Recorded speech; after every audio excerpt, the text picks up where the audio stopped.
Alrighty, let's go ahead and get started. Um, so Valerie, you're here for the session on gamifying learning with badges and Canvas. Cool, so badges, when we think of badges, we're thinking of some kind of symbol of achievement. And there's a couple little examples there. It's kind of like a little award. And in this case, it's a digital award. So you can think of it as teachers like to call them brag tags, and sometimes they give like those little tag looking necklace ones, a paper version, and they'll hand them out to students and they collect them. So it's that same idea but digital, and this can be done within Canvas. Really cool. I use badges when I'm co-teaching with a computer teacher, and we use badges for when they turn in assignments or complete a project, and they collect these digital badges. And then at the end of the last semester, I was able to get them a gift card if they earned all their badges. So it was kind of cool. Of course, it didn't make 100% participation, but it did get those kids that wanted that challenge and wanted something to look forward to involved. So why badges? Like I said, it increases engagement for those that like to gamify things, students, and trying to reach that challenge. There's all those TikTok challenges and everything. So anyway, we can. And what's neat is that we can use these remotely when they're not in class, and then when they get back into class, these can also be assigned when they're in class too, because we'll still be using Canvas.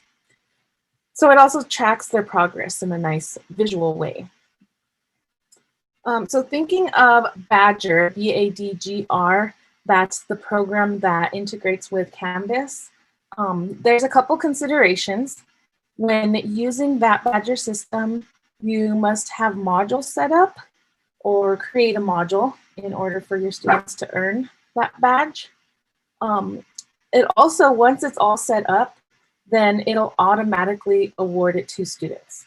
So that's something to keep in mind. If you want to award like an individual student and just like send it to them, you can't. They have to, it has to be in a module. So they have to complete something within that module to earn it.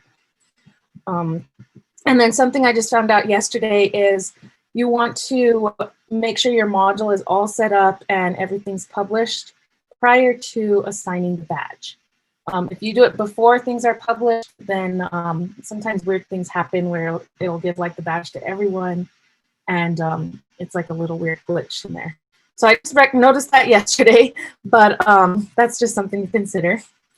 And then some ideas that come to mind when badging is maybe you want to award students with a badge if they completed a project. Maybe they did all their assignments for the week. In your case, you just assign like one thing a week, music class. Yeah.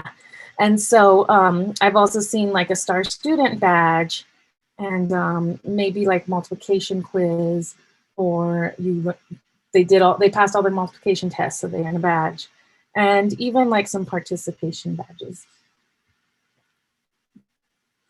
There's several ways to create badges, and in this Badgr Studio, which we'll get into, they have right there within the program, you can create a simple badge. There's not too much to pick from, but it is a simple way to just create a quick one and assign it. I'm a big Keynote fan, so I love to make things in Keynote. And so I create these square badges in Keynote. I can add any picture I want, shape, text. So it's really nice in there. And then others have used Canva or even Google Drawings in there as well. I haven't tried Google Drawings. Rose, you've tried Google Drawings, right? Yes, I'm actually getting used to it and I kind of like it. Yeah, I need to jump on that bandwagon of Google Drawings. But pretty much if you create an image anywhere, then you can assign it as a badge. So let's look at an example course. And I'm going to go ahead and pull up mine. Okay, this is the computer class that I work with. And let's see if it loads to badges. This is after I set it up, and we can walk through the setup process. But once it's set up, you have these up here, objectives, progress, leaderboard. Analytics, we don't have access to. That's a pro version. But objectives, this is where you would assign your badge. So I have my modules here, and then I have my badges that it goes through. So I would just click this drop down and pick the badge I want, or create a new one. So it's as simple as that. Once it's set up, you can view their progress, students' progress, and it might take a while to load because this is like 3 grade levels in one. Oh, there we go. And so it has what they've earned, what they still need to earn. It's kind of really cool to see it in that view. But I honestly prefer the leaderboard view because it shows like, oh, all these students, number one, have done all their work so far, and they've earned all their badges. So in this case, they could only, like a 5th grader can only earn the 5th grade digital citizenship badge. But so you kind of set it like that and really see who's participating the most in turning in things. So that's the view that we have. Students view, and theirs looks very similar on the iPad as well. They will just, once they click on badges on their sidebar, they will just see the badges in gray if they haven't completed it. And once they have and earned it, then it'll turn into a nice color badge. Yeah, these ones are all grayed out. It's a sample student. But if the student was to turn something in, then it would be colored and shown that they earned it. It's like that's their little backpack collection spot of badges. Yeah, so that's once we set it up. And let's go ahead and go through the steps of setting it up. And the first thing we're going to do is add badges, the actual like program connecting it to Canvas. Okay, I'm gonna find a course that I don't have badges connected to yet.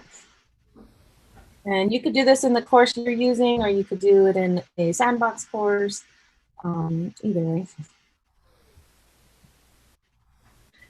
All right, so the first thing I'm gonna do is go to settings at the bottom.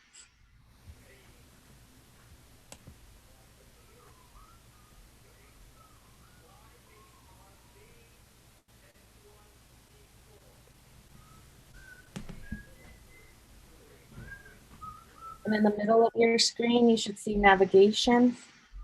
This is where you can customize what you want students to see on this course navigation sidebar.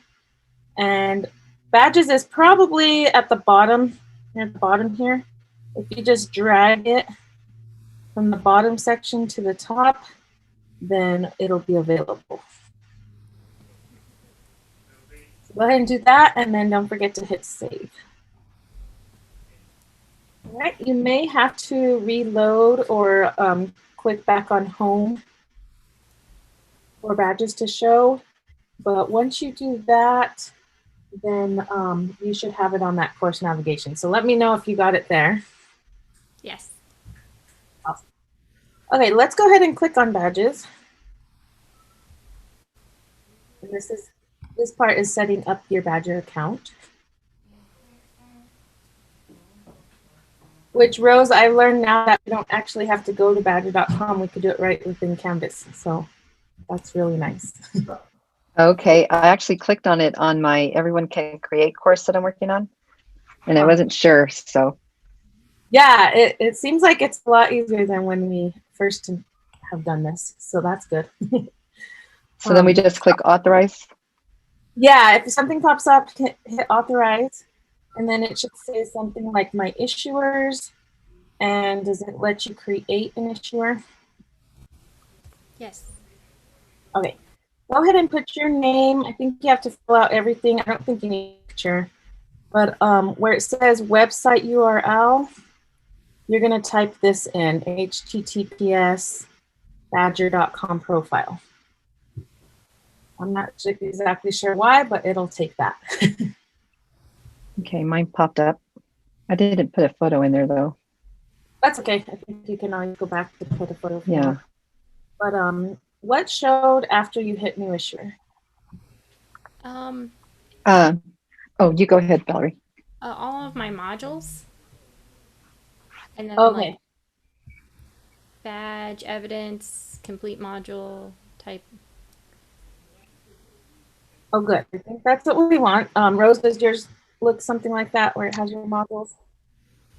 No, mine just has my profile, and I reloaded the page.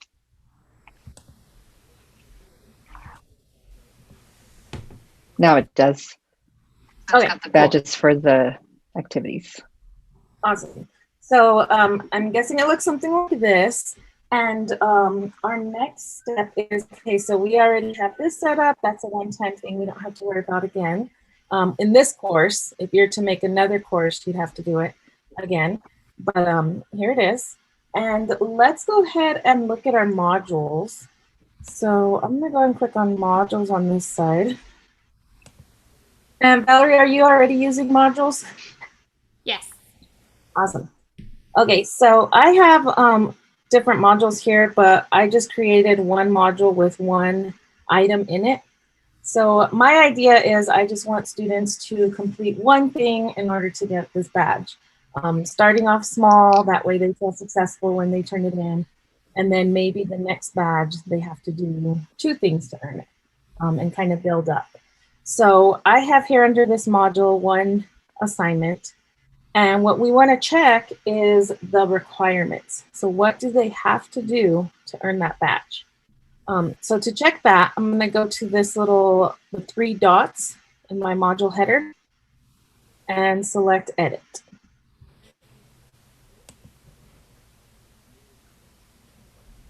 All right, now it should allow me to add a requirement. And you have some choices here. You can have students must complete all of these requirements, so we can make a list of everything you want them to complete. Or you can select must complete one of these requirements. So let's say you have a big module and you just want them to do one thing in that module, then you can select that option. Right now I only have one assignment, so either one would make sense, but I'm gonna go ahead and say they must complete all of them. It's this one assignment, and then you have some options here. If you just want them to view the item, go to that page and get their badge, then you can make that happen. That's used for like videos. If you want them to like watch a video or just read the page and earn the badge, then view this item would be the one you want to use. Mark as done, they actually have to mark it themselves. So I started using that because I just said I wanted them to be done, complete it.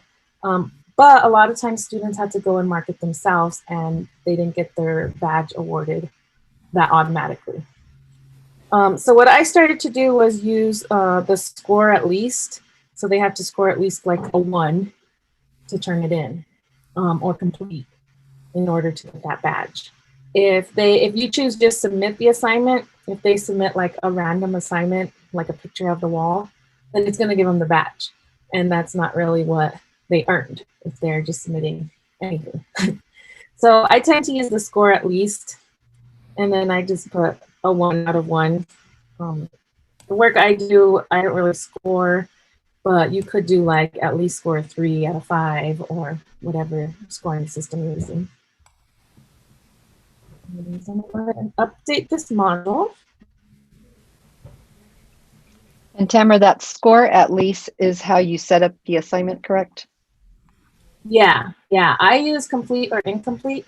And so Okay. if they set the 1, that means complete, and they'll get the badge. So you know there's requirements when it has this complete all items there. And then let's go ahead and go back to our badges. All right, I see all my modules here. I don't have to assign a badge for every module, just the ones I want. That vision board one is the one I'm looking at. And so I can just click that little arrow triangle, and I've created badges already. So I know I have a vision badge there, but you probably don't have anything if you just created it. So if you want to, you can go ahead and go to create a new badge. And this is where you could input that badge information. So let's say Vision Board 2021. Put B there so I know. And then description, please. Vision Board. I usually use the same thing for the criteria, but you can be more specific if you want.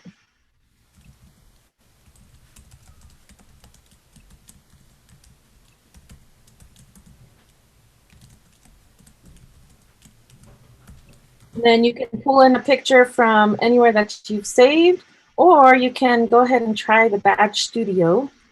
So I'm gonna go ahead and try that Badge Studio and just create a real simple one.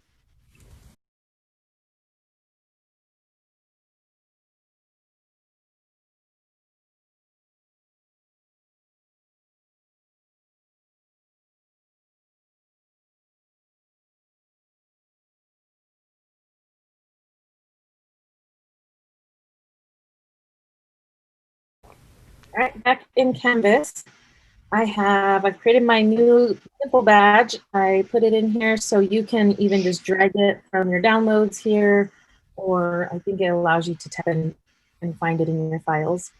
But once you do that, create it. And I mean, that's pretty much it. That's just setting up and adding that badge to your module, depending on what you want them to complete. Here it is. And then on the students view, they'll start to see their badges on their end. You could set up, you could enable the leaderboard for them to see it. It's kind of nice because it gets that little challenge. I want to be, you know, first place or number one. And you can have their names, you can disable their names and they get like little nicknames. So, you know how sometimes they're too competitive and then they start looking at each other's names and, you know, weird things happen. You can always hide their names and it'll just be a nickname that shows up, an alias name. Yeah, so I just recommend giving it a try. Like I said, there is different ways to create those. If Canva is your hobby, hey, stick with that and you can create so much in there. And so yeah, that's pretty much it. I would give it a go and see what's assigned one thing and see if they start popping up and who's participating and building that little challenge for a student.